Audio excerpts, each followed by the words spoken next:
ევროკავშირი ოცნების მთავრობას ელენე ხოშტარიას გათავისუფლებისკენ მოუწოდებს. ევროკომისიის პრესსპიკერმა ამის შესახებ ფორმულას ჟურნალისტის მიერ დასმული შეკითხვის საპასუხოდ ილაპარაკა. აღნიშნა სხვა პოლიტიკური პატიმრების გათავისუფლების აუცილებლობაც. ანიტა ჰიპერი კიდევ ერთხელ უსვამს ხაზს, რომ ევროგაერთიანება რეაგირების დამატებით მექანიზმებზე მსჯელობს. ჩემმა კოლეგამ ლუკა ხაჩიძემ დაუსვა შეკითხვები ევროკომისიის პრესსპიკერს და მოისმინა პასუხებიც ის ბრიუსელიდან გვერდდება.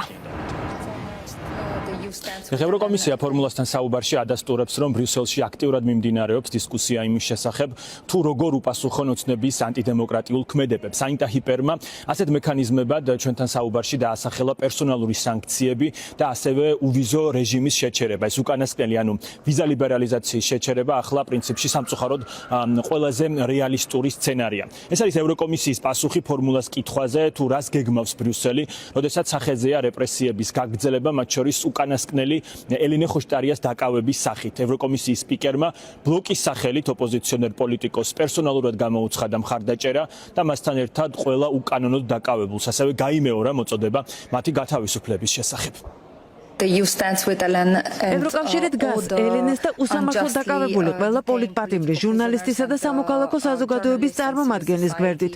სრულ სოლიდარობას ვუცხადებთ მათ და გამოვდივართ მათი დაუყოვნებლივი გათავისუფლების მოწოდებით.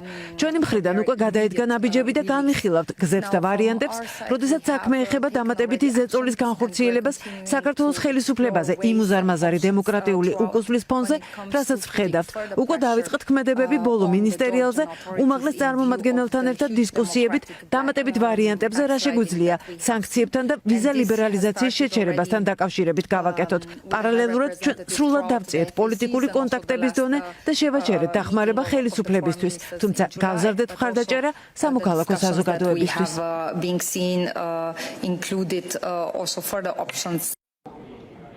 ამ წუთებში ბრიუსელში მიმდინარეობს ზოგად საქმეთა საბჭო. ეს ის ფორმატია, რომელში მონაწილეობას ევროკავშირის საგარეო და ევროპის საქმეთა მინისტრები იღებენ. საქართველოს დღის წესრიგში არაა, თუმცა ფორმულა ესაუბრა რამდენიმე დიპლომატს. მათი შეფასება შეიძლება ითქვას ერთსულოვანია. ამბობენ, რომ როგორც თავად უწოდებენ ოცნების რეჟიმს, ქვეყანა არასწორი მიმართულებით მიჰყავს.